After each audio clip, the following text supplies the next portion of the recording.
Back when I bought Apple, nobody had a computer. Donna Fenn doesn't claim to be a stock-picking wizard. She just lucked out on a stock tip to buy a little tech company called Apple back in 1985, and she's owned Apple stock ever since.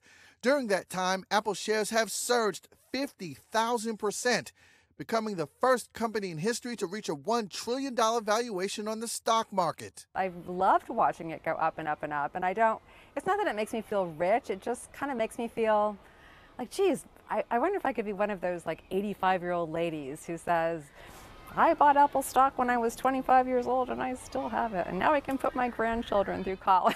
I don't know. Fenn, who lives outside of New York City with her family, has a few business books to her name, but she's shy about sharing the size and worth of her Apple holdings.